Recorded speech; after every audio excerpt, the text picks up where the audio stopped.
Shalom, selamat pagi Bapak Ibu, Saudara-saudara dan keluargaku yang diberkati Tuhan Yesus Kristus. Firman Tuhan pagi ini saya ambil dari kitab Mazmur pasal 37 ayatnya yang kelima. Demikianlah firman Allah. Serahkanlah hidupmu kepada Tuhan dan percayalah kepadanya dan ia akan bertindak. Bapak Ibu, keluargaku, dari ayat tadi saya membawa renungan firman Tuhan pagi ini berjudul Berserah kepada Tuhan. Bapak Ibu, keluargaku, ketika kita berserah kepada Tuhan, itu bukanlah sebuah tindakan yang nekat.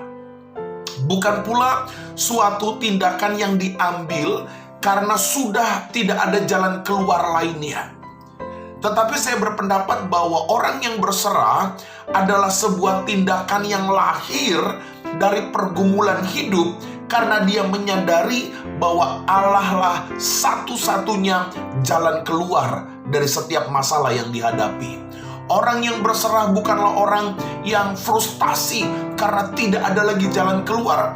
Orang yang berserah bukanlah orang yang nekat karena dia tidak tahu apa yang dia lakukan. Tetapi orang yang berserah adalah orang yang datang dengan tindakan yang sungguh karena dia meyakini bahwa hanya di dalam Tuhanlah pertolongan dan juga jalan keluar dari setiap masalah yang kita hadapi.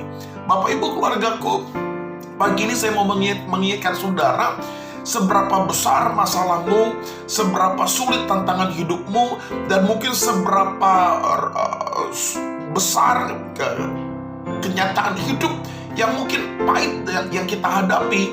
Saya cuma mau katakan, pakai lutut kita, berserah, angkat tangan kita, berserah sebagai tanda memohon pertolongan Tuhan.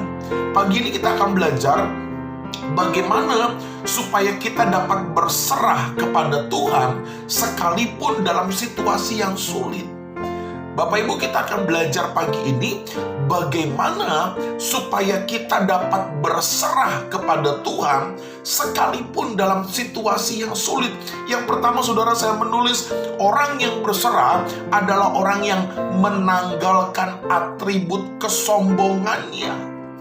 Bapak Ibu, ketika kita berserah kepada Allah, jangan pakai atribut kesombonganmu. Saya seorang pintar, saya seorang yang terkenal, saya seorang yang mapan, saya seorang yang bla bla bla dan seterusnya. Di hadapan Allah saya mau katakan, tanggalkan atribut kesombonganmu. Kita adalah hamba Tuhan, kita adalah anak Tuhan yang butuh pertolongan Allah, dan hanya di dalam Dialah ada jalan keluar dari setiap masalah yang kita hadapi. Bapak Ibu, jangan ada kesombongan ketika kita beribadah kepada Allah. Jangan ada kesombongan pada saat kita datang ke rumah Tuhan dan beribadah. Jangan ada kesombongan yang ditunjukkan kepada orang-orang di sekitar kita ketika kita menghadap hadirat Allah. Tanggalkan atribut kesombonganmu dan datanglah kepada Tuhan dengan hati yang terbuka. Mintalah pertolongannya, maka Dia akan bertindak. Mazmur 37 ayat yang 5 tadi kita baca. Lalu yang kedua, saudara, bagaimana supaya kita dapat berserah dalam situasi sulit sekalipun? Yang kedua adalah tetap setia untuk menanti pertolongan Tuhan.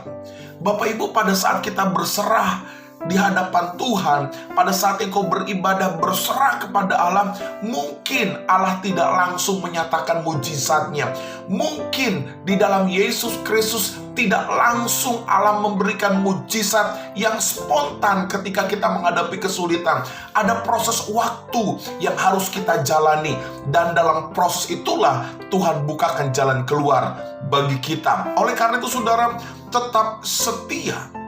Tetap setia kepada Tuhan, setia melayani, setia beribadah, setia memberi yang terbaik bagi Tuhan sampai Tuhan menyatakan pertolongan. Jangan pernah tinggalin Tuhan. Kalau hanya 1 minggu, sebulan, 1 tahun kita berdoa berserah kepada Allah, tetap menantikan Tuhan, tetap setia kepada Allah. Lalu yang ketiga, saudara, apa yang kita mengerti, apa yang kita pahami, bagaimana supaya kita dapat berserah sekalipun dalam situasi yang sulit. Yang ketiga adalah tidak terpengaruh dengan berita yang negatif. Bapak Ibu, ketika masalah begitu berat kita hadapi, mungkin kita mendengar perkataan dari luar bahwa ada pertolongan di luar Yesus, ada hal-hal yang bisa kita lakukan di luar firman Allah, dan mungkin itu menjanjikan jawaban dari pergumulan kita. Saya mau katakan saudara, jangan terpengaruh dengan berita yang negatif. Hanya Tuhan Yesuslah, hanya di dalam firman-Lah ada jawaban dari setiap masalahmu. Semakin kita mendengar bisikan-bisikan si jahat dengan metode-metode, dengan cara-cara yang tidak berkenan, mari tutup telinga kita, tetapi buka hati kita kepada Yesus, supaya Tuhan dipermuliakan dalam kehidupan kita.